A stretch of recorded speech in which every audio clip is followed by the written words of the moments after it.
What is shaking, everybody? Welcome back to Turntable Tales. I am back with Brandon. Brandon, how is it going, dude? Jason, what's going on, man? I'm doing good. How about yourself? I'm doing great, dude. I'm doing great. This is the video. I've kind of been waiting like weeks to do this. This is the one, man, because I've been getting really into what we're going to talk about lately. And basically the topic is, we all know about Beyonce. We know Jay-Z. We know all the new people, the new artists that kind of come out of that R&B and soul and hip hop and all of that stuff. But we want to take it back to its roots.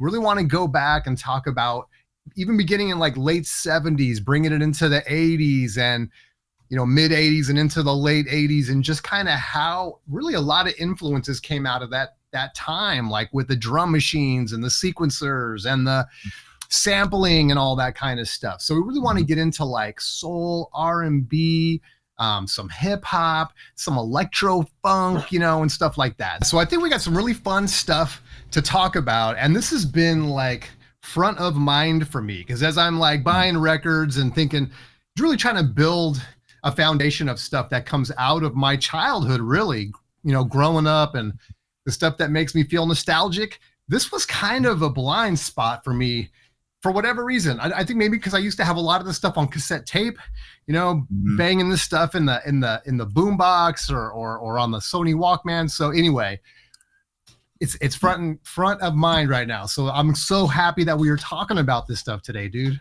Yeah, I know, man. I was so excited when we decided to pull up that topic for this stream. But I mean, I think you nailed it when you just said it's a blind spot.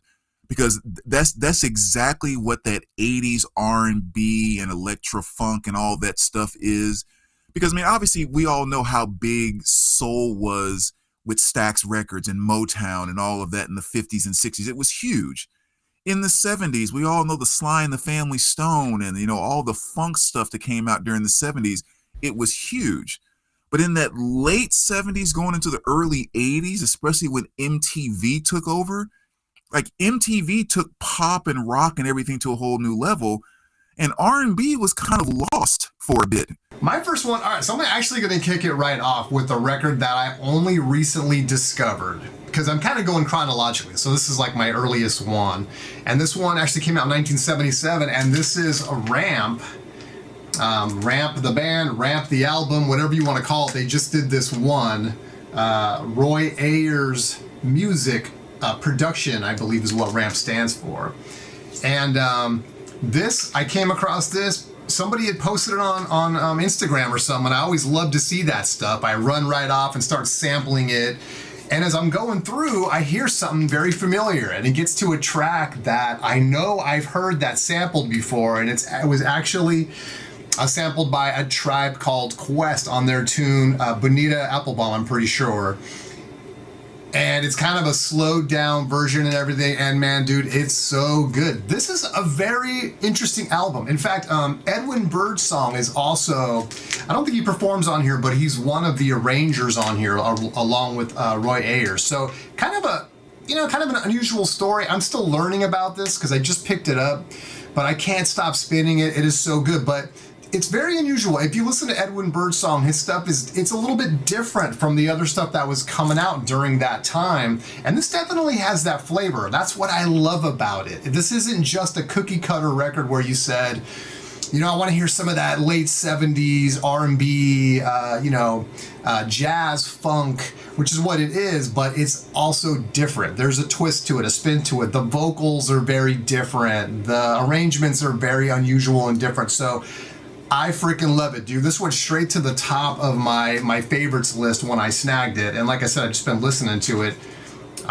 for days now. So, but yeah, that's my first one, Ramp. Just new to me, so I figured maybe some other people could pick up on this. The thing about it, if you want to grab it on vinyl, it can be tough. I mean, this is the reissue, and even the reissues have kind of spiked in price, and originals are just way up there. But if you can find one, if you see this out in the wild, pick it up. It is so fun. So here's one I'd be very curious if you're familiar with it. Have you ever heard of a band called the Earons? I have never heard of that. I love that cover though, but I've never heard of them. Pretty cool, isn't it? Well, yeah, they came out back in 1984. This album, I should say, came out back in 1984. And I remember discovering them on BET's Video Soul. And I remember as a kid when I was so into this 80s R&B, and then also all the stuff going on with MTV in the mid 80s. So it was always just a flip between MTV, Video Soul, MTV, Video Soul. I got my metal and my pop and my rock and my new wave, and I got my R&B over here. And I remember seeing these guys in an interview, and basically the thing that made them stand out and it was so cool is they're kind of one of the first versions of the whole Daft Punk thing, where like, you know, who are these guys? Cool music, but no one knows who they are, and you know, that type of thing. And they were giving an interview, and they were wearing the motorcycle helmets, these white, you know, outfits, gloves, and everything. So you never knew who they were, even kind of their nationality. Like you knew nothing about them. And each one of them had, I think you can kind of see it like right here. There's like a little red tag on his uniform. It has a number 69 there. And each one of them had a different number. Like one was 69, one was 33, one was 22, and that was their names. And even on the credits, on the writing credits, that little red stuff there, it's the numbers. So it was, so, you know, as a kid, like, you know, you turn on the TV and not only you're hearing like some really, really cool music, but then there's these 5 guys and they have like the outfits and the motorcycle helmets. And it's just like, oh, those dudes are so cool. It's so mysterious. It's so awesome. And all that stuff. But the title track, Land of Hunger, was just an absolute jam, man. Just, I so love these guys. And it's just one of those groups I think that went way under the radar during that 80s R&B time frame.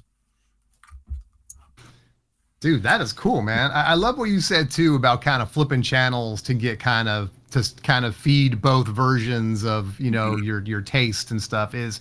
And I don't know if everyone had this, but growing up in the Bay Area in California, it was a hot market for everything.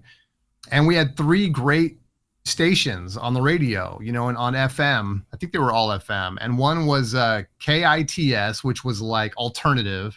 Then there was KMEL, which was all going to be like rock and stuff like that. So that's where you could catch your Scorpions and Van Halen and all that kind of stuff.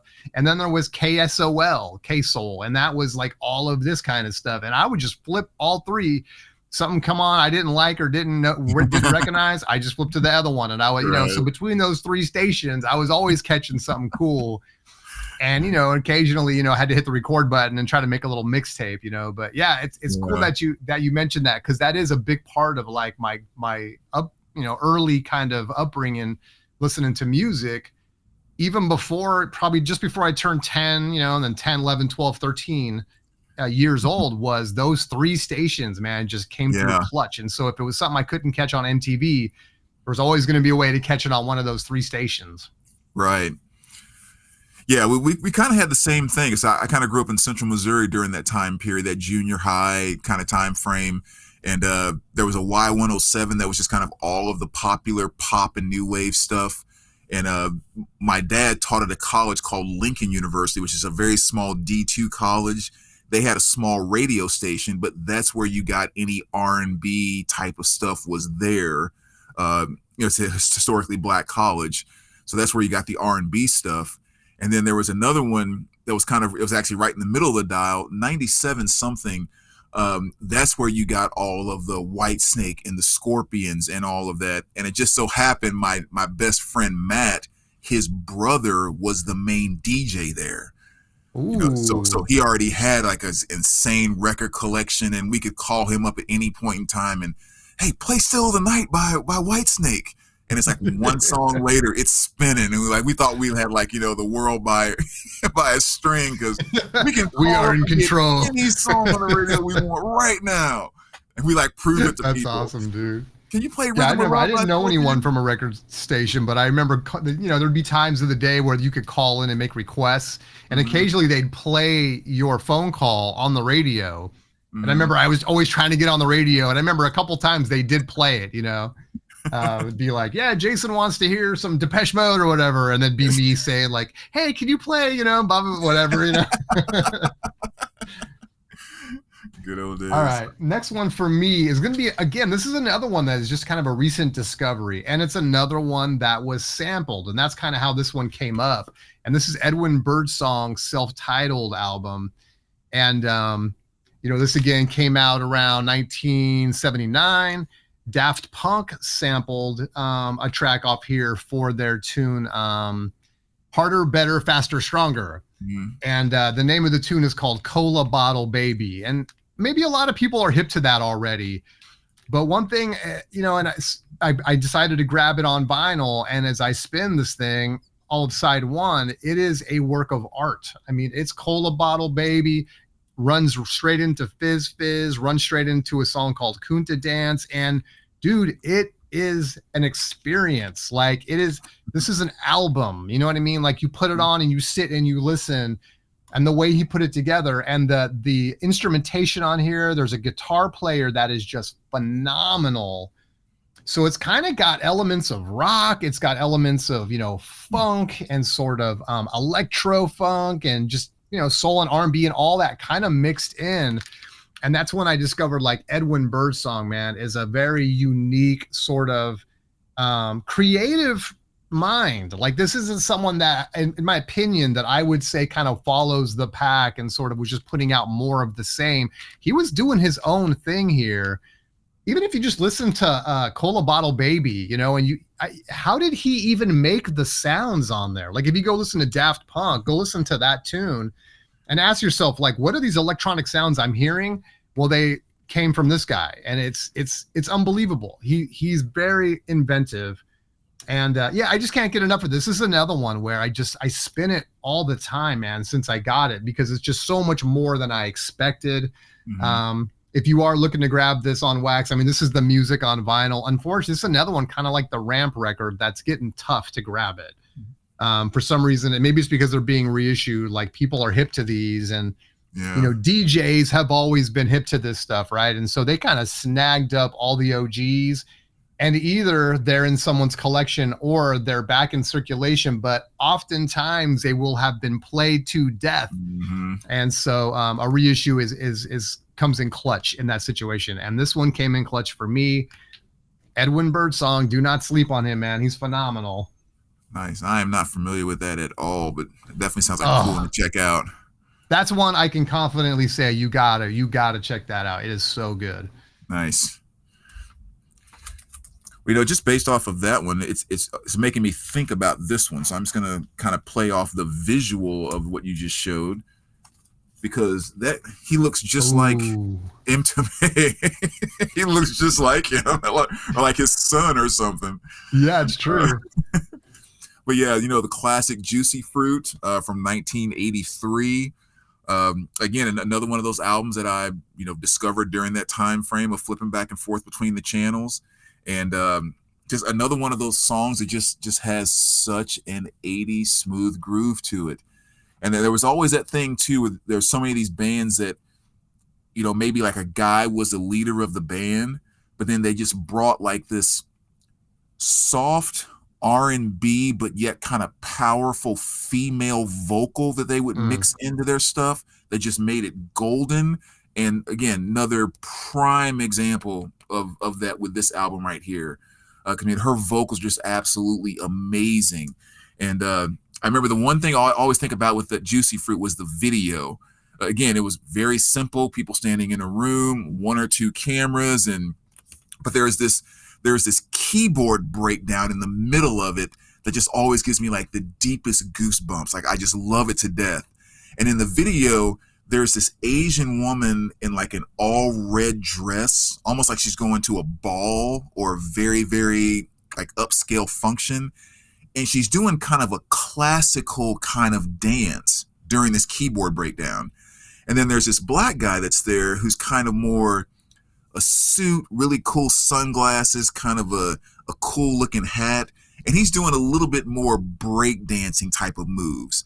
And he's like dancing around her. And again, as a kid, I don't know exactly what I'm watching, but it's like I'm feeling what's going on here. Like something about that is resonating with me, about her and about him. And then of course he does the cool thing when you're a kid where he flips the cigarette in his mouth and like act like Yeah. and flips it back.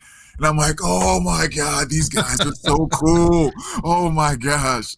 With that keyboard solo on top of it, to this day, I get those same chills whenever I listen to this album.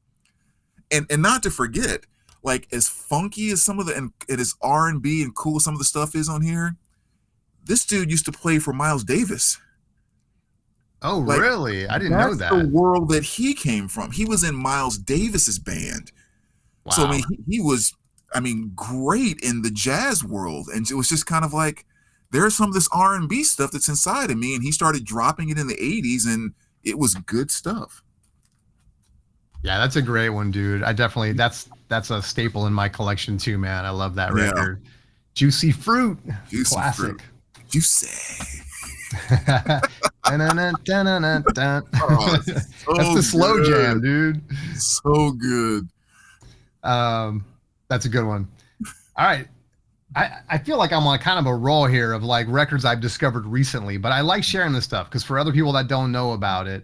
So this is one that just came. I don't even know how I discovered this, honestly. Just going through whatever, trying to find new stuff. And this is Phase O, Breaking the Funk. Wow. And it Oh, is truly funk. Now these guys look kind of, they're still stuck in the disco world a little bit. This guy's got the Indian headdress and all that stuff, man. But this is good stuff, and the lead singer's got a great voice, and the music's really good. And the title track, "Breaking the Funk," the first track on side one, is just gold. Just listen to that, man. wow. It's going to remind you a little bit of probably Sly a little bit. It kind of has a Sly Stone kind of style to it. But yeah, man, this is a funky band, a funky record. I'm so glad I took a chance on this because sometimes you think like, man, if someone's kind of more obscure, there's probably a good reason for it. But Right. my thing is, I will go a little deeper with this stuff because I just have fun with it. Because if it even has the sound, even if it's almost a little cheesy, and I'm not saying this is, but Mhm. I can hang with that because I'm like, I just love this stuff so much, and it becomes such a part of its time Mhm. that it's really cool. But this has some really good tunes on it, man. Like Breaking the Funk is really the big one. There's really 3 tracks on side one. And so there it is, Phase O. If you haven't heard of Phase O, Breaking the Funk, I haven't heard their other stuff, so I don't know, but this one right here is really fun. So yeah, Nice. just another cool discovery, man. I just love it. Yeah, that's another one I just jotted down. I've never seen that before. Yeah, check out that title track. It's really fun. Cover looks awesome. All right, let's give the ladies a little love right here. How about going to 1985 with a little Sherelle, There we High go. Priority. Again, we're going back into this time frame. Definitely one of my favorite female artists of that time. She did a really good job of I shouldn't say good job. She just kind of floated the area of she's doing R&B, but she really kind of kept it a little more, I guess, dancey when she did her upbeat stuff. It was more energetic than trying to be like all baby, I want your body. Yeah. Like that type of R&B type of stuff. But like one of my favorite songs by her off of this, which is You Look Good to Me, which is definitely just kind of like almost the type of thing you would expect from a huge Janet Jackson kind of power dance type of R&B track. It was one of my favorite videos too back in the day. She got a lot of regular video rotation. She had 2 or 3 different albums at that time that were all kind of big. But then there's also a track off of here called Saturday Love, which is kind of more of the typical 80s groovy R&B ballad that she did with Alexander O'Neal, who is Yeah, that's the one. That's also, the big one, right? yes, yeah, who was also one of my favorite artists from back in that time.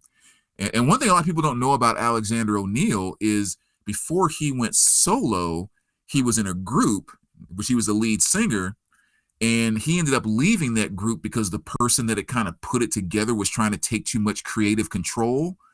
Well, that group was The Time.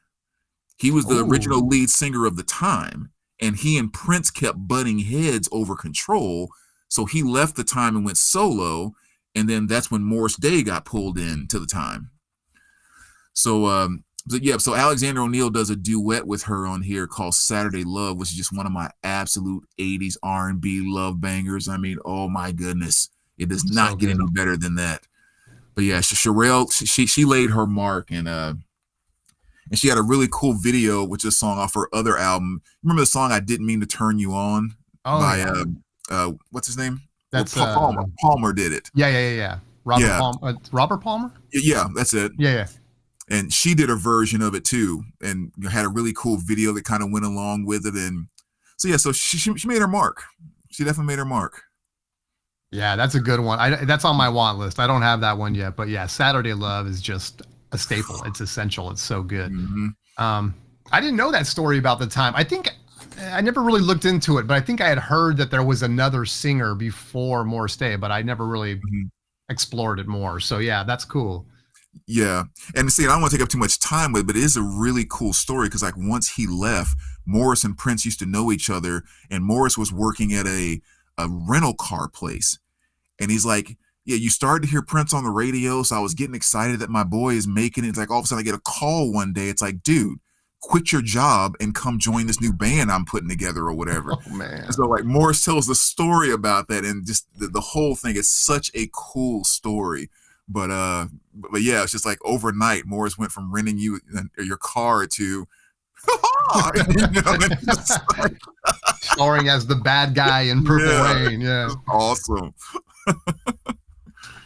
That's a good one.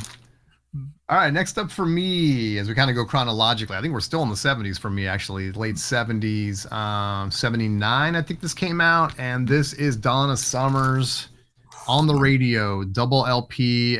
Maybe some people are probably sick of hearing me talk about this, man, but this album is so good. Part of the reason this is such a part of my DNA is I had the 8-track back in the day.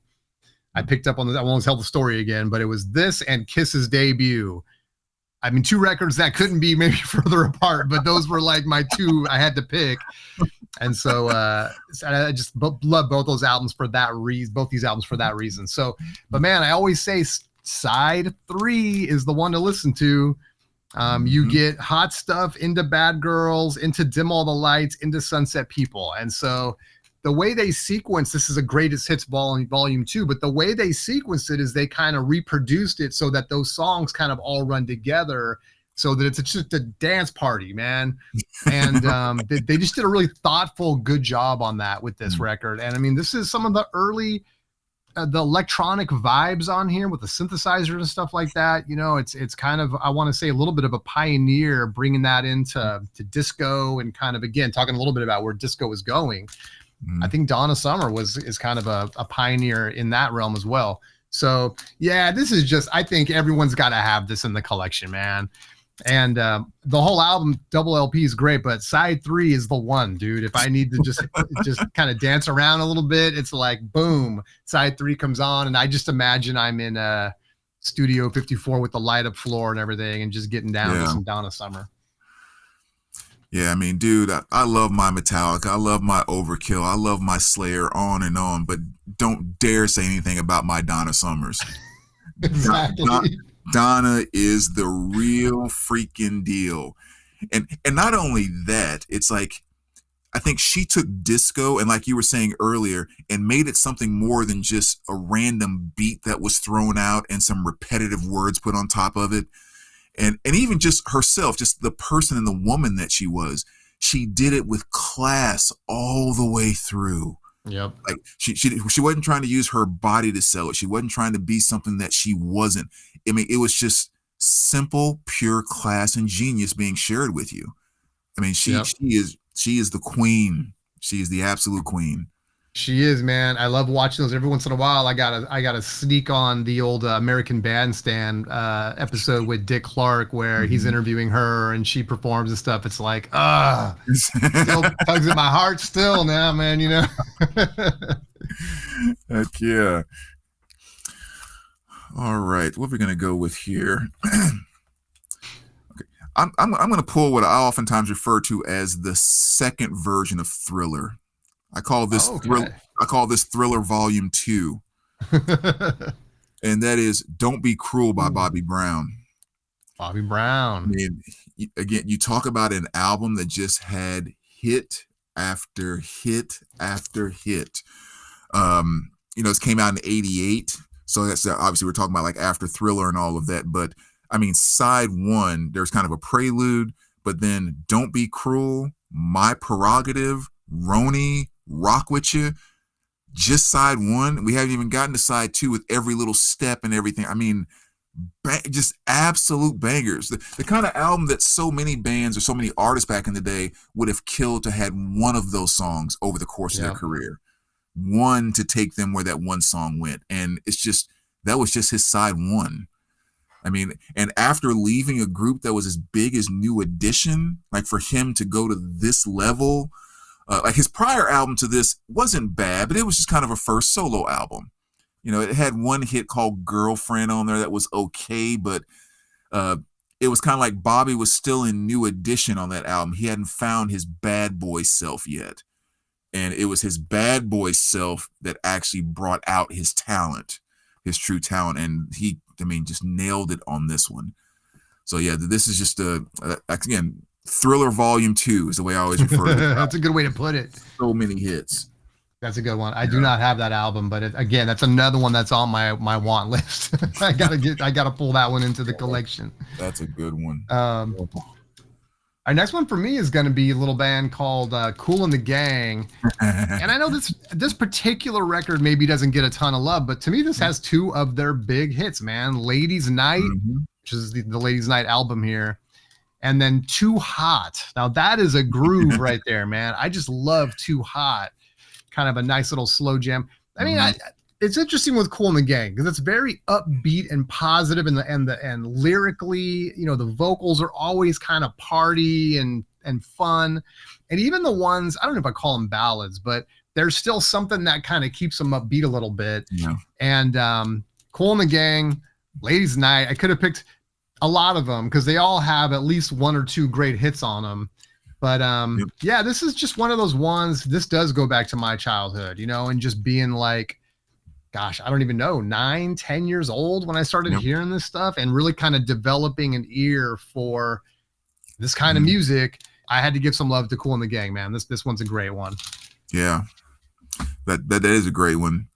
And then I think the nice thing too about Kool and the Gang's catalog is like if you go through the whole catalog, like you go all the way back to Open Sesame, which was total disco, but then Jungle Boogie, which is as funky as anything. Yeah. Like said stuff like Ladies Night. Okay, but then Celebration, but then Cherish.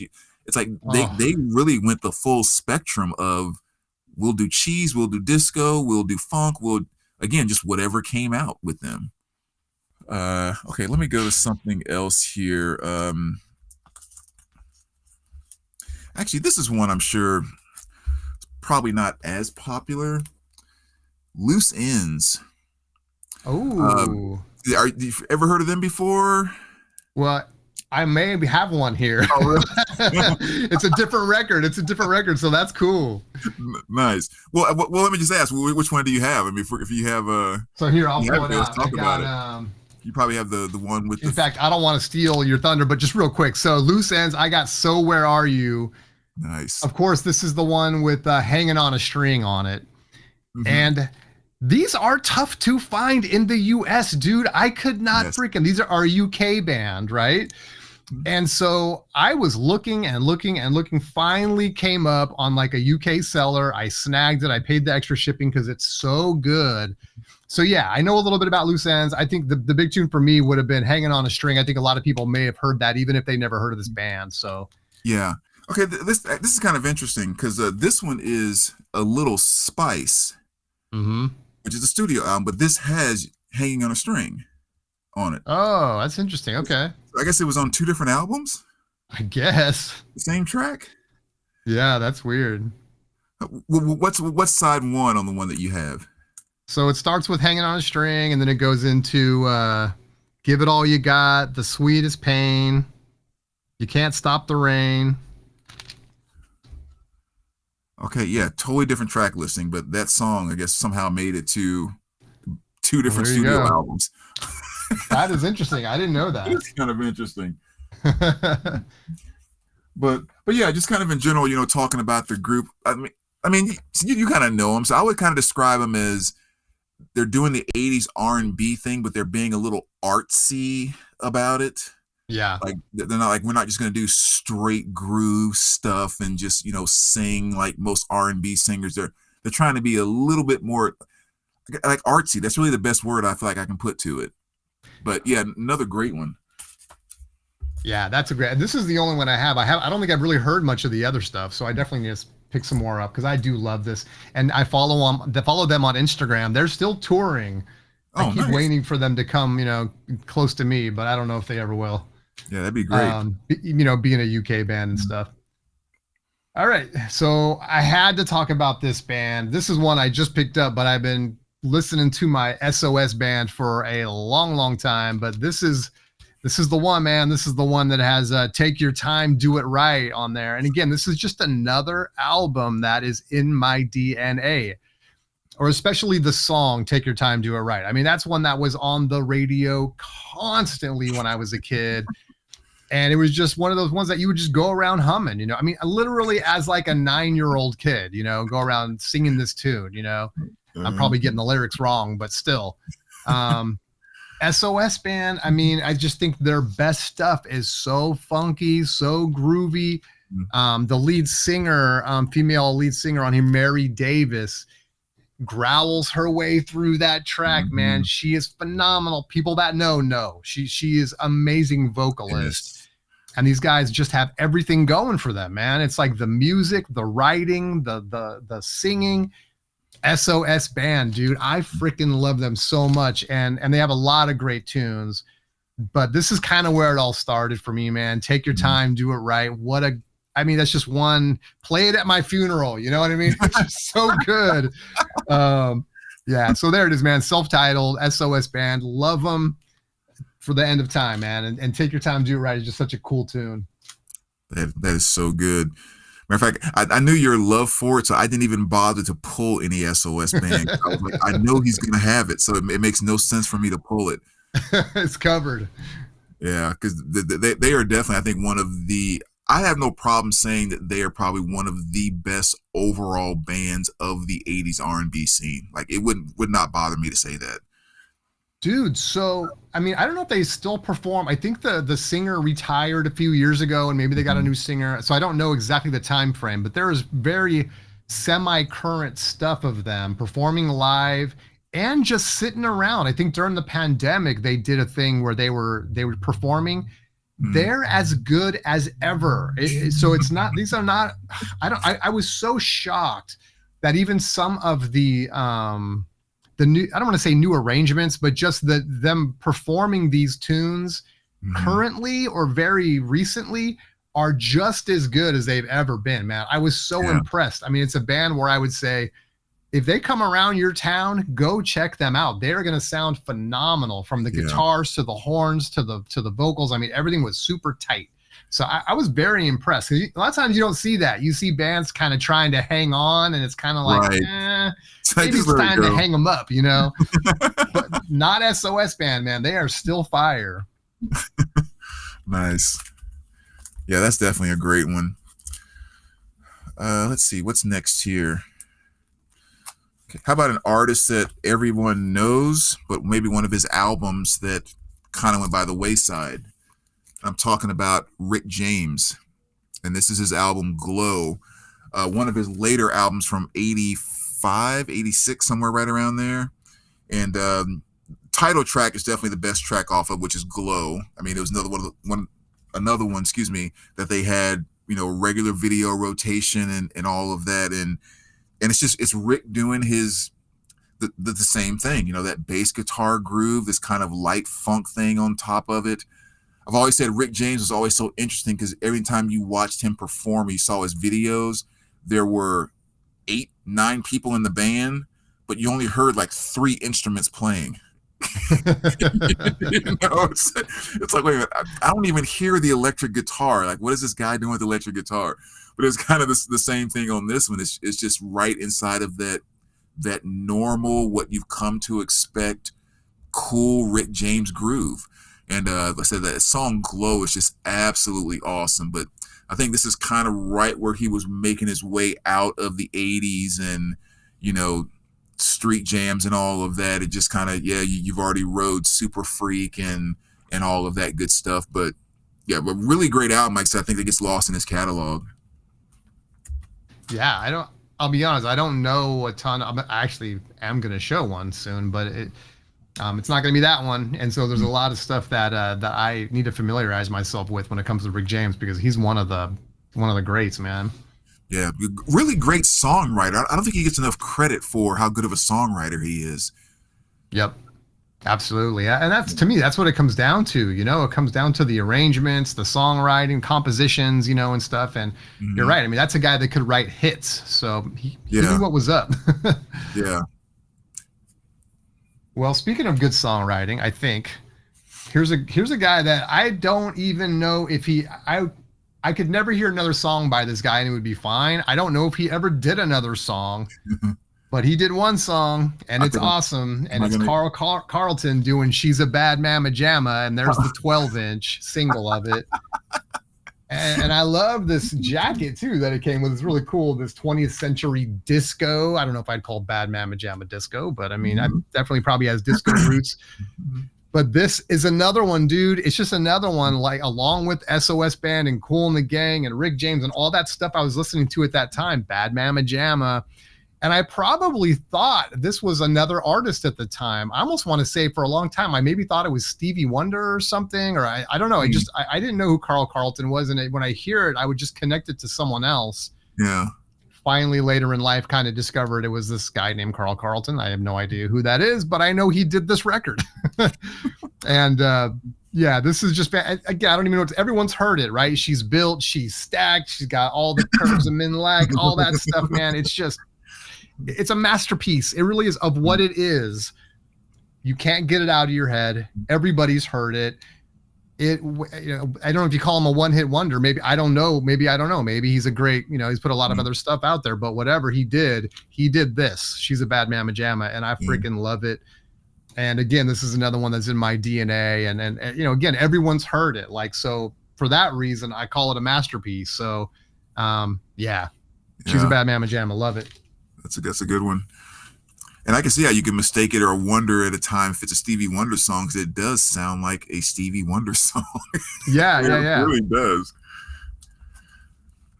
All right. So next up here, excuse me.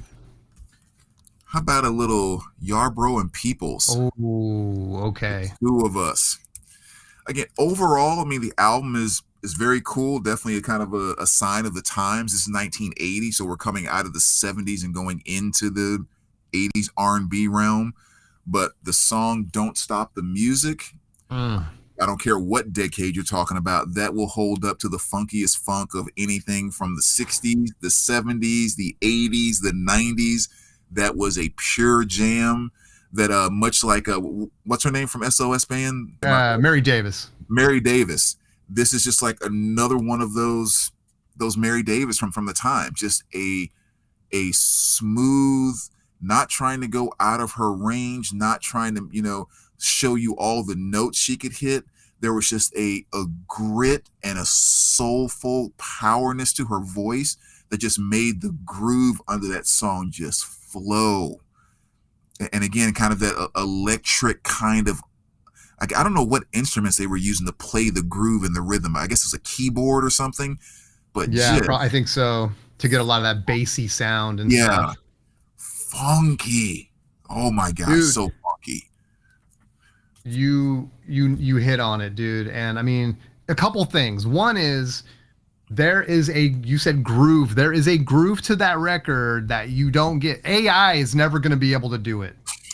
There is a groove to that record that just gets in a, it's in a groove. I mean, they lock in, and it's so freaking good. And you just want to do the slow walk across the floor, man, when you're singing it.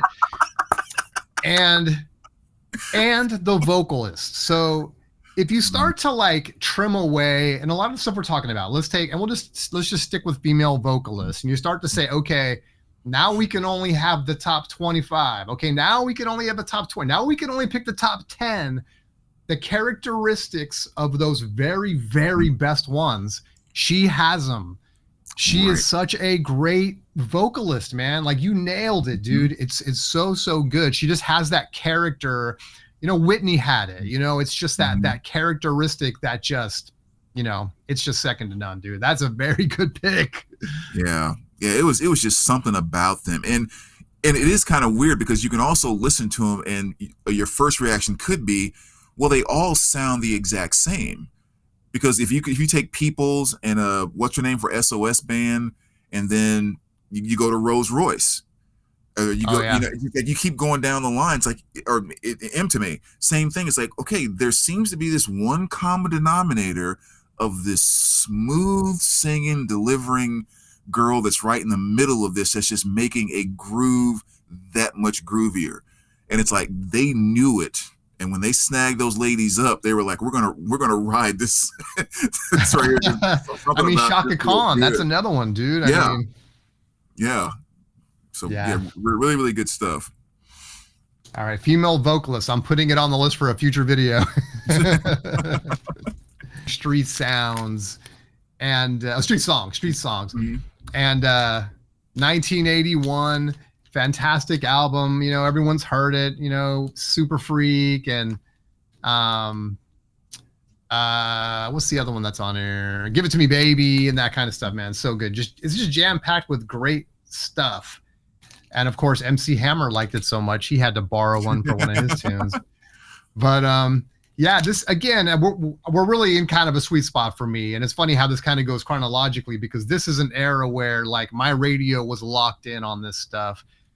And Rick James was another one, man. And you said it before. I can't really elaborate on it too much more. I mean, he was just you know, he could write a song. He had the groove. It's funky. It's everything you want in that stuff. And so, yeah, this is just a great one, man. Street songs, you know, this one always finds its way to my turntable very frequently. So, yeah. I just love this one. I'm trying to think of something more to say that you haven't already covered, and it just really can't, man. It's just, I mean, it's Rick James. I think I've seen Rick James talking about Prince, and maybe it wasn't always in the best light and stuff, and maybe they were struggling for the spotlight or whatever it was. But I mean, he's right there, man. Rick James in a little bit different way, but yeah, just fantastic. Yeah, I mean, you're definitely right on track with that because when Prince was first coming up, he actually opened for Rick James. And like when you talk about the band members and all of that, I've seen so many interviews of the actual members telling the stories of those two were going at it all the time. Not in each other's face, but one was always trying to outdo the other. And so it's one of those things where when they started doing it on stage, then it started going off stage. It's like, oh, you're going to have the Mary Jane girls. I'm going to have Apollonia 6. You're going to have the Time. I'm going to have Process. Like they were just completely battling each other and making each other better all the way through. They just both had those egos. Yeah. I'm glad you said that. That's right. There's a lot of parallels there. So yeah, let's go with this one here, which is The Boys. I've not seen that. Yeah, this is their release from 1988. It's called Message from the Boys. And yeah, it's like it's funny that you said like you haven't seen that because that's one of the most common threads that I found with this stuff that we're showing, or especially like the stuff that's in the 80s and mid 80s, is that most of these albums are $8 records, $9 records. I know, but find them in the wild. It's like it's impossible. It almost feels like you're more likely to come across 5 Butcher covers in a dollar bin before you'll find one $8, Yarbrough's and Peoples album. So true. Which goes back to that thing we were saying at the beginning. It's a lost genre. Like I guess there wasn't a lot of stuff pressed. It's still not that popular now where it's expensive, but you can't find it. But it's just another example that like with The Boys, but just a little, I don't know if you want to say it's gimmicky because they did have good songs, but I mean, yeah, they were really tiny kids singing about, love songs and Dialing My Heart and all of that, but just great tunes, great dance grooves. And it was fun. There was kind of an innocence that was brought into, the R&B that they were bringing to the table at the time. And and just a fun little record. And like I said, that song "Dial My Heart," that's still one that I jam to a lot. Great fun groove to it. But that's the boys. Dang, that's another one that's going on my list, man. All right, another one. We're like deep into my childhood now, and this is probably like maybe I was 12 years old, something like that. This came out in 1983. This is Midnight Star, "No Parking on the Dance Floor." Man, we also get Freakazoid. Freakazoid was such a staple on the radio, and when breakdancing was hot and heavy back in the day, man, junior high days for me. This is one of those records, man. People would bring the tape, pop it in the boombox, and like just break out the cardboard, and boom, there you go. And I mean, it was Midnight Star, man. I mean, there's a lot of stuff that we would break down. I wasn't one of the breakdancers I would watch, generally speaking, but I mean, I tried. But yeah, "No Parking on the Dance Floor," Freakazoid. What's the other one that's on here? Is Electricity is on here also. So this is a great record, man. It's, I mean, it's, I guess if you just saw that and you didn't know anything about Midnight Star, you might have no idea what this is like. But it's very electronic. It's got that kind of like vocoder voice that we were talking about with Zap, but a little bit mutated from that. You know, it's I don't even know what to say, man. It's just part of my DNA. It's obviously it's danceable. It's very much a part of its time. If you want to know what, you know, the early 80s, 1983 was like, for us guys that were you know, wearing the white gloves, you know, my friends that were doing the popping and the breakdancing would have like the white gloves, right? You bring it to school. As soon as you're putting the gloves on, you know, it's on, man. It's on, you know, all right, baby. All right. And stuff. And so, yeah, Midnight Star, man. They were right there for it. So yeah, man. This is a great record. Just a great record. No Parking on the Dance Floor. That's great. You just summed up my childhood right there, man. Oh my goodness. "No Parking on the Dance Floor," and my other one off of their other album, I think the one that came out before that, which was "Operator." Oh yeah. Oh dude, it was right there. That's another one. Well, those are just great tunes. I mean, that's great songwriting. And I guess you could say, I don't know, you could say it's not sophisticated or it sounds old now or whatever, but I mean, dude, those are great compositions, man. They're really good. Yep. Totally agree. All right. Actually, I don't want to skip over to the hip hop side. Actually, I'm going to stay, because I feel like as much as we've gone through here, we might do a separate one for hip hop, right? Yeah, I know, right?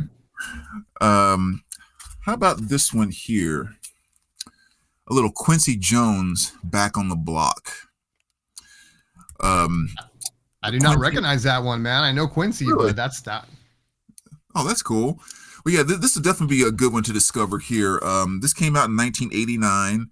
And of course, we know Quincy doesn't really sing or anything like that. So it's always about guest appearances. And I mean, he had an all-star cast on this freaking album. Remember the song "I'll Be Good to You" by the brothers? What's the name? But yeah, the song "I'll Be Good to You." There's a version on here that Ray Charles and Shaka Khan do together, which, yeah, those two names alone, just like golden, and they kill it. The Brothers Johnson. That's what Brothers Johnson. Yeah, exactly. Johnson. Yeah, and of course, and like their version is great, but I mean, Ray Charles and Shaka Khan, there's no competition. Like they kill it on here. Wow. And then, but I think the song that really kind of took off on this particular album was the very last song called "The Secret Garden," which is kind of a really soft, smooth, like a cool cat kind of ballad. But then, like, your lineup on that is, I think it's, I remember correctly, you got Al B. Sure singing the first verse, James Ingram singing the second verse, El DeBarge singing the third verse, and Barry White closing out on the fourth verse. Oh my God, dude. It's like, is it even possible to mess that up? And it is one of the ultimate R&B, like, slow jam bangers from the 80s. So this was really the first album that let me know that Quincy was actually like someone who put out records. Like, I didn't know anything beyond anything with Mike and blah, blah, blah. But I discovered this in the 80s and I was just like, oh my gosh. such an amazing album. But yeah, Back on the Block is truly a great masterpiece by Quincy. Dang, dude, just the way you described that, that is a crazy little lineup of singers right there. Yeah. I gotta check that out. Right? Let's see. I'm not going to talk too much about this. I think a lot of people know about it, but this is just another one that was such a staple back in the day. This is the Pointer Sisters Breakout. I mean, so much great stuff on here. Jump for Your Love, Automatic, I'm So Excited, Neutron Dance might be the highlight for me. Just a great album, man. And I think, again, if something that maybe doesn't get a lot of love, you know, a lot of the records maybe that were coming out around this time, you spin a couple songs off it or even one. This one is jam-packed. It's got so much great stuff on it. It's really, I don't want to say underrated, but this is just one of the great albums to come out of this time. Interesting, the Pointer Sisters go on to like elevate their career in the 80s, you know what I mean? From where they kind of started, a whole kind of different thing. Then they come out in the 80s, they start cutting holes in their shirts, you know, and doing their hair up just like we did in the makeup, and they were just embracing it.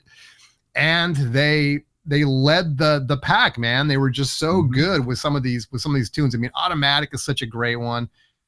But yeah, I mean, everyone's heard I'm So Excited and Jump, but I mean, then you get Neutron Dance. That's just the one, dude. I just love that one. And such a variety of vocalists between the three of them, from a deep kind of bassy sound, almost masculine sound, all the way kind of up. And I don't know, what else can I say, man? Pointer Sisters. I think, didn't they, one of their tunes is in Eddie Murphy's movie, where he plays the Beverly Hills Cop, I think. I think they have a tune on. Maybe it's Neutron Dance. Yeah, Neutron Dance. Am I getting that? Yeah. So, phenomenal record. Yeah. Again, probably $8. That's a really good pick. And I've said that I shouldn't say forever, but I mean, definitely for a long time now. If you just sit back and think that the Pointer Sisters are just about I'm So Excited and Jump, and you don't dive into the rest of their catalog, you are missing out. Yeah, for sure. That's a trio that does not quite get the full respect that it deserves. Yep. Like, one of my absolute favorite songs by them is on their album. It's like 2 albums or 3 albums after that. I can't remember the title, even though I have it. The song Dare Me. It's just one of just absolute jams. And it's one that didn't really chart. I don't think it charted that high or anything. But again, if you don't go and inspect those albums, you'll miss just some of those great songs. Yep. So true. All right. Next up here, another one that I discovered through all the video rotation back in Video Soul, which is the Johnny Kemp. And this is his release from 1988, just self-titled. I'm sorry, no, Secrets of Flying. But the song Just Got Paid. I don't know if that rings a bell or not, but maybe if I heard it, but does not sound familiar now. Yeah, because it's probably one that you've heard in a movie somewhere along the line. But another one of those artists that I think it was kind of a one-hit wonder kind of thing. I mean, he wasn't an amazing vocalist, like he wasn't an amazing dancer as the video shows for this and everything else, but it was just one of those things where it's like, that is a great song that's hitting those pop sensibilities that just makes pop music. This is a little more R&B dance pop side, but it's a fun song. It has a great energy to it. And just like the title says, like, just got paid. It's Friday night, party time, hanging out, ladies everywhere, enjoying. I'm grooving to the beat. It's an uplifting. Just got paid. It's Friday night. Let's have a good time. And let's spend this money, baby. Right. And the entire song brings that feel, and it's a pleasure to go back and listen to it all the time. But yeah, another very cool one there from 1988. Awesome, dude. Yeah. Yep, another one I gotta check out too. Could put that on the list. All right, so this is one that I don't know. This is the kind of thing I would have heard when I was younger, but I don't know if I heard much of this. But then again, it was on a list or something, and so I started sampling it, and I'm like, wow, this is right up my alley. But this is Paul Hardcastle. Well, in fact, there is a tune on here. So 19 is the song. It kind of has a lot of sampling from like Vietnam news clips and stuff like that. That was the big one, I think. And I think everyone heard it back in the day when this came out, which would have been around 85. But then there's another tune on here, the last track on the record called Rainforest, which is like the second half of that is exactly what we're talking about. Like, but it's there's no vocals or anything, so it's instrumental. But that's the kind of thing where you'd break out the cardboard and the white gloves again. This is one of those albums where it's got a lot of stuff like that. It's just kind of that hip hop. It's almost like a hip hop record, and I guess some people will call it like new wave or alternative. Mhm. And it is, but then it definitely uses a lot of the same sensibilities. I don't know if it's instrumentation, maybe use a lot of the same drum machines or whatever, as a lot of that early hip hop stuff. And so to me, I sort of think of this as more of a instrumental hip hop album, if that makes sense, for someone to kind of rap over it or to dance to or whatever. But I guess it's kind of got a foot in both worlds. You know, it's kind of, you could call it new wave, you know, call it whatever you want to call it, but it's very, very cool, funky in its own way. Paul Hardcastle, again, I would have never known his name or anything, even though he did the song 19, which was a massive hit. But very glad that I picked this up recently because it's actually packed full of that kind of music from the era that is like right up my alley. So yeah, worth checking out, Paul Hardcastle. Yeah, you nailed describing that one, man. But as you listen to that, like listen to 19 and you're like, wait a minute, it's hip hoppy. No, wait a minute, that's new wave. Yeah. Okay, no, wait a minute, is that like smooth jazz? Like, what the hell is he doing? But exactly. it works. It works. That's such a great pick. All right, I'm gonna go with one here, which I think I know is one of your favorites. You tell me if I'm wrong. Ashford. Oh, you have to tell me the tune that's on there. What's the big one? Solid. Oh yeah. Yeah. That's great, dude. That's great. Yeah, just one of the great couple duos from back in the time. You know, had a lot of good stuff they put out, but I don't think anything ever hit as big as Solid. You know, Solid as a Rock. And this was 84, and yeah, I mean, it's just another one of those kind of just. It was one of those songs that you heard everywhere, all over the place. Like you ask anybody, you ever heard Celebration by Kool and the Gang? They're going to say yes. You ever heard Solid as a Rock by Ashford and Simpson? Yes. It's just one of those classic tunes. But they did have a pretty nice sized body of work, and you know, but this is definitely the one that stands out, I think. So that's definitely a great one. It's funny how music, and you named two of them right there, Solid and Celebration. Like whenever there's a moment where somebody says something, the song pops in your head. Like if something like Solid, every time I hear Solid, it's like I have to think of that song, like Solid as a Rock, and then you'll sing it, right? Right. Celebration the same way. Like there was a lot of music during that time, and maybe that's just because I grew up with it. I don't know, but it's like when I'll hear a word and it just boom, the song pops into my head, and it's like I might have to go listen to the record now. And it's just funny how those things connect that way. But there's a lot of, they sort of nailed it with those titles and the hook or the chorus or whatever you want to say, where it's very kind of the topics are almost so mainstream and typical that like they would just stick in your head as you know, as you're going throughout your day and stuff. And it'd be really easy to trigger those songs just from like a common word that you would use or whatever. And I don't know if that's intentional or what, but that's I don't know if you can relate to that, but yeah, no, I mean, you're nailing it. I remember some guy, can't remember exactly who it was. He was talking about music or whatever else, and he basically was saying when someone is writing a song, he's like, the one thing they're trying to do is they're trying to find an anthem.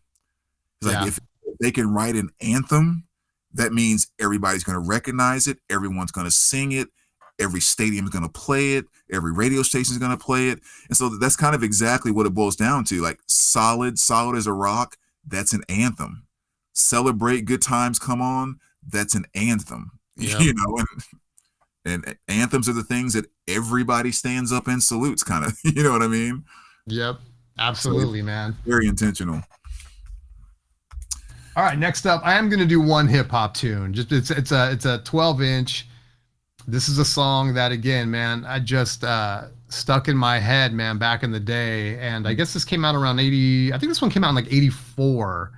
And it was an A-side, B-side. And this is going to be Dougie Fresh. And this one is not the Get Fresh crew. You got Doug. Oh, I guess the Get Fresh crew's on part of this, but then it's also with MC Ricky D too. what was his name? Slick Rick, right? I think Slick Yeah, Rick was his other name. And but it's Lottie Dottie and the Show. And these songs, again, I don't know if these were just played on the radio constantly when I was growing up with this, or if it was more like I had the cassette and listened to it, but everyone was listening to these. Lottie Dottie is a song that has been stuck in my head for 40 years. I don't know what to tell you. It's like just Lottie Dottie, we like to party, we don't cause trouble, we don't bother nobody. I mean, I just can't forget it. And you know, of course, the original human beatbox and all that stuff. So the Show is just as great. Oh My God is the sample that's in that and stuff. And it's just, it was so kind of weird buying these records recently and re-listening to them, because it was literally something that was a time machine. Because even though these songs were completely stuck in my head, I still knew most of the lyrics after almost 40 years. And then you get the records and go spin it again, and now I'm actually hearing it for the first time in almost 40 years, and it is an experience. And so, man, I'm just so glad I picked these up. So yeah, the 12-inch, this came out in like 84, I think, before the album came out. Oh My God, the album. But Lottie Dottie and the Show, I have no idea what people will think about it now. It could be very cheesy maybe, but I don't care. It's in my DNA, and it's just, yeah, it took me to such a place, man, when I heard this stuff again. So Dougie Fresh. That is beyond a fantastic pick. Oh my goodness. Even when you started singing Lottie Dottie, the first thing that comes in my head is I'm in Jamie Fitzmaurice, his dad. I'm in his van with the brown plush seats with my other 5 teammates in 7th grade heading to one of our basketball games. And Lottie Dottie is playing, and we're all just like, it just like takes me right back to that moment. That is such a great song. Such a catchy tune, man. It is. It's kind of crazy to think about these guys doing this stuff so young and really innovating it. Like, it's not like they had decades of rap and hip hop to draw from. I mean, they're just making this stuff up as they go, and the human beatbox and all this stuff. And it's just, again, I don't know how it would sound to somebody now hearing it for the first time. But having kind of the retrospective of hearing that, and then kind of, you know, as we moved into the 80s and the 90s and 2000s, there's just something very cool about, you know, these guys just inventing this stuff, man. It's why I'm so glad that I got to experience, this is going to sound like an old guy talking, but I'm so glad I got to experience those early days and have such an appreciation for that stuff, and then now be able to revisit it. It's such a cool thing, man. Yeah. Remember when I was saying earlier about that Paid in Full being one of the 20 songs that I would give an alien to understand what hip hop was? Yeah. I've said for years, The Show would be the #1 song that I would give to him to say, if you can understand all the elements of this, you understand what hip hop is. Just go dissect this to no end, and you understand what hip hop is. There's no better pure hip hop song than The Show. Well, I know we're gonna do a hip hop video, and I'm there for it. I can't wait. But it's you still hear these guys from way back in the day, the Fat Boys, you know, Dougie Fresh, and you can name your guys from that era. You hear that stuff even now, and it's just so incredible. Again, I mean, we'll save it for the video, but I mean, yes, dude, absolutely. All right, so one of my last ones here. I think I got 2 more. How about a little Frankie Smith? Okay, that's new to me. Yeah, again, another one that wasn't exactly gigantic, but there was a single back in the day. This came out in 81 called Double Dutch Bus. Oh, yeah, of course. Yeah. There you go. Exactly. And no one would ever look at him and realize he was the one that did that song. You know? That song, dude. But it's the fact that you know it, it's almost like, how do you describe it? Because you want to put it in somewhat of a hip hop-ish category. Yeah. But it's like, I guess he rhymes, but he's not rapping. And there's just something about it that's just kind of like, these are the elements that are cool in R&B right now, like in 81. And he just put them together in a fantastic song.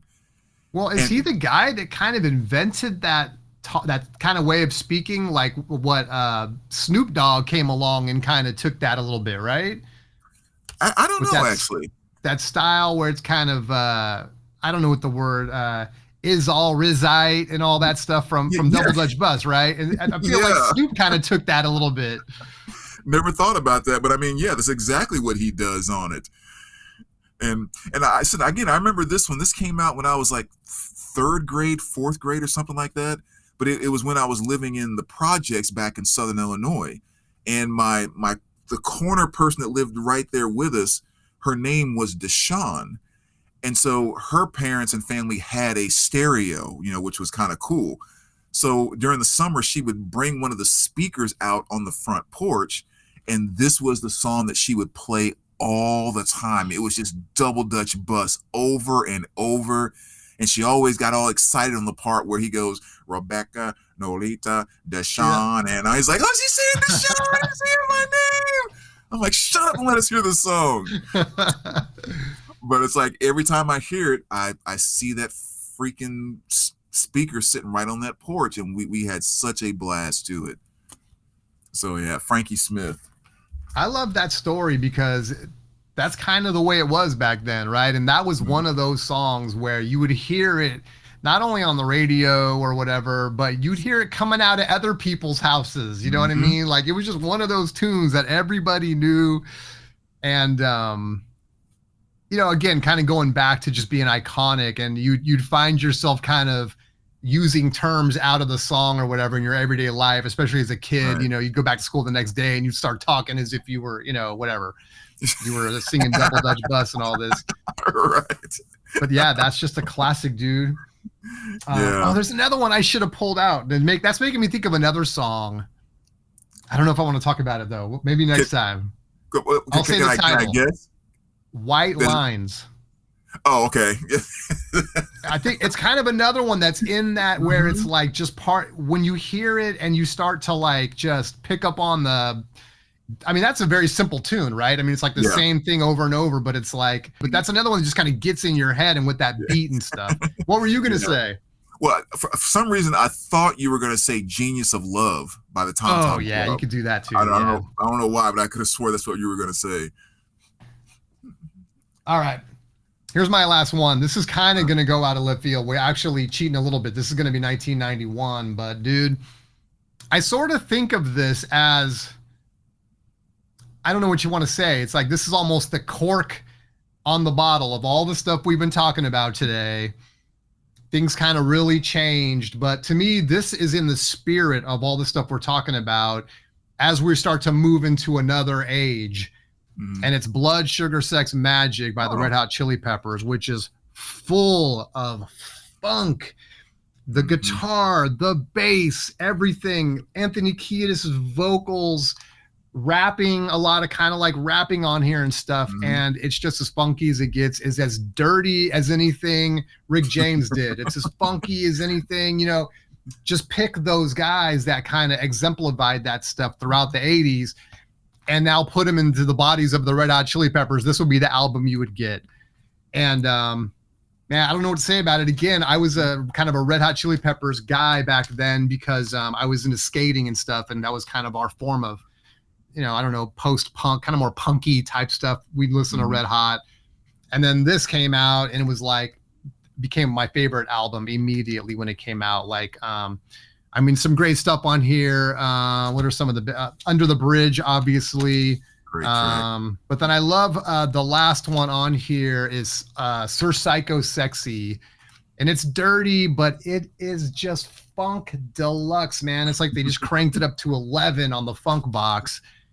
This is kind of it. And I'm not saying this is what kind of ended the genre or whatever, but in my mind, when I think about it, it's like this just kind of was so over the top, and then you just started to hear different music after that. So I don't know what to say, but 1991's Blood, Sugar, Sex, Magic, man, just what a fire, funky album. Yeah.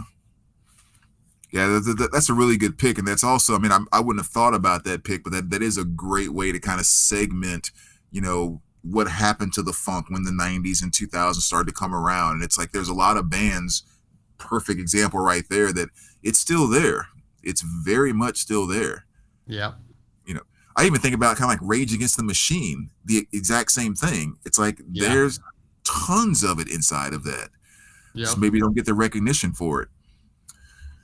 All right, the last one I'm going to show here. How about a little One Way? Of course, I like that cover. Who's fooling who? But again, another one that people may not recognize right off the bat, but everyone's heard the song Cutie Pie. Oh, yeah. Yeah, exactly. And same thing, just kind of that, whatever that electric groove funk thing that they had. I mean, it was just one of those jams that everybody who's into that type of genre, this is one of the songs that kind of cemented what that genre was. And this came out in 1982.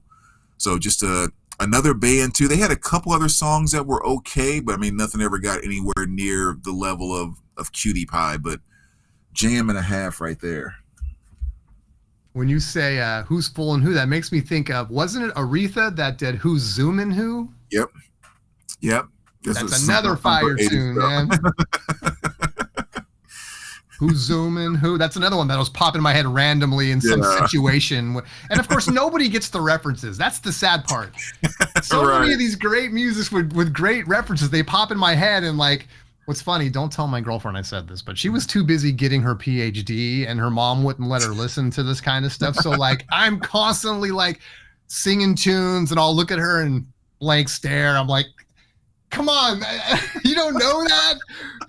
Or like a movie reference or something. She's just like, nope, didn't see it. I'm like, oh, come on, you're breaking my heart right now. I know, stuff is so classic. But that's what makes it great, man. That's why it's still around. It's great stuff. It is great stuff, and it's funny because you're right. As I'm kind of having a renaissance here, and I've been just buying these things up over the last few months and just kind of really fleshing out the collection that kind of been missing for so long, is that this stuff's very affordable. And I don't know why, because like you said, you don't find this stuff in the wild, but then you go to like Discogs, and I mean, $20 would be like, the high price for one of these. Yeah.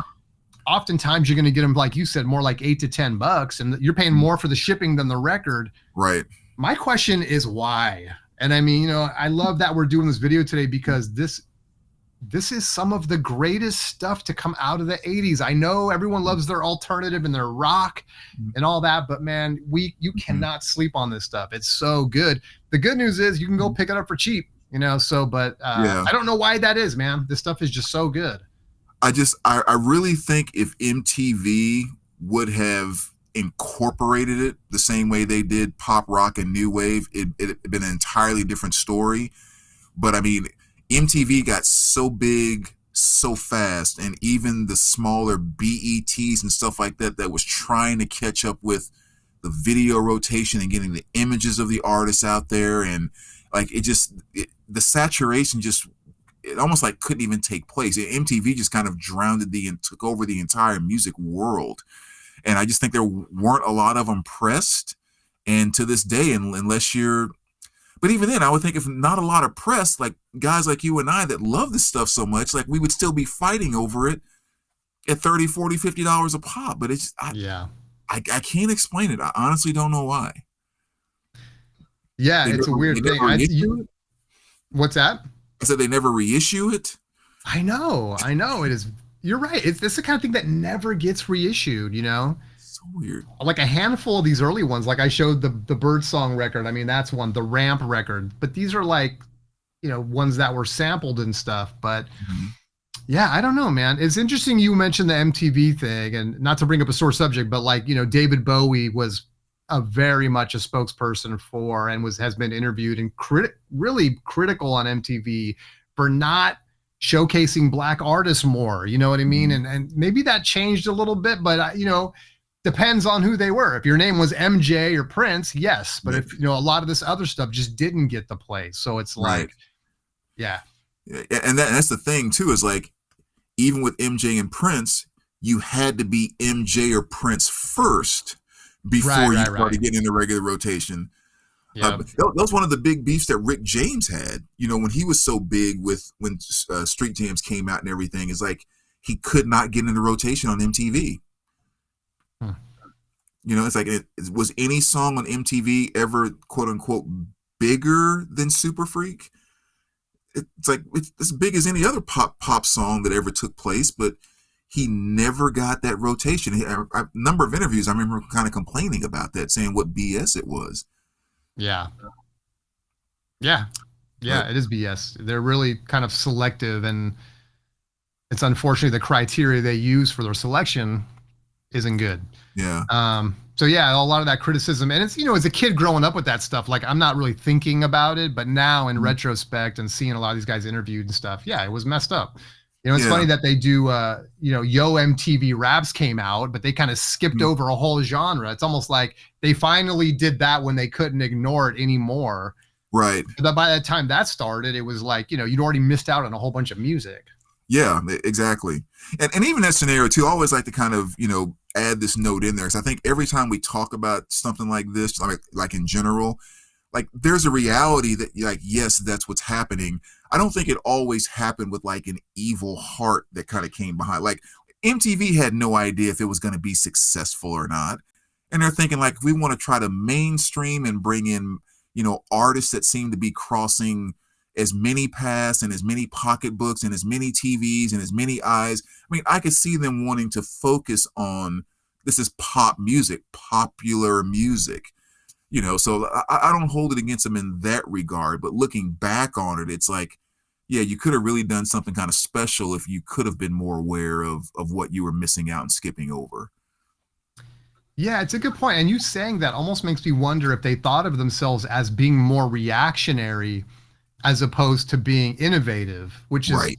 weird because they were really doing this for the first time. And yet, to your point, yeah, I've heard them say like, well, we want to make sure we're sticking to popular music and all this stuff, almost like they're reacting to like forgetting about the fact that they had such an influence on people, Mm-hmm. and they could have really just used that power for good. And maybe they felt more though, and maybe in those early days, like they were just reacting to, okay, we just have to play what's popular, and didn't really realize Yeah. just the kind of influence they were going to have, man. And so yeah, maybe a missed opportunity in that way in those early days. Yeah. And it's like when I go back and think about it too, if I think about like the videos that I did see on like BET and Video Soul, it'd be interesting like to go back with a different set of eyes and think, am I looking at videos that are made like the investment and tailored for an MTV kind of world? Or Mm. would these be just a bunch of videos where people are saying, did you record that with your VHS camera kind of thing? Like, Yeah. just, I mean, there's so many different elements to look at, maybe why people got a bias that maybe they weren't aware they had, or like I said, was just scared that they were going to screw something up because they didn't know they were going to be this gigantic thing that became MTV. Yeah, that's a good point You too. know, Some great music today, guys. Definitely check this stuff out if you don't know about it. If you know about it, maybe dust off these records, go spin them again. But there's some great stuff in here. And if you like this kind of stuff, and to our point, regardless of how well known it is or remembered, it's affordable. So that's cool, man. If you yeah, do like this stuff, you can snag this pretty easy. definitely. Another great one, man. Yeah, that was fun, dude. I'm so Another glad we great did one. this. And now I just have all these spin-offs in my mind that we got to get to. I think we got to do the hip hop one next. Yeah. I think I'm kind of biting at the bit now. We teased that a little bit, and now my brain's running with picks already. So I think we got to get to the hip hop one next, I or love it. soon I at love it. least. Well, maybe that'll kick off the new year, right? Because we are getting here, depending on when you're watching this. I mean, we're on December 20th. So, yeah, we'll Yeah. open up 2025 with some hip hop. Yeah, I mean, everybody have a happy holiday, however you celebrate. Enjoy it. Have a good new year. Brandon, if I don't talk to you, have a great, holiday and Christmas and everything. And we'll do it again Absolutely, soon. man. Absolutely, you too. All you guys out there, be safe. Like I said, have a good holiday, and we'll see you on the other side.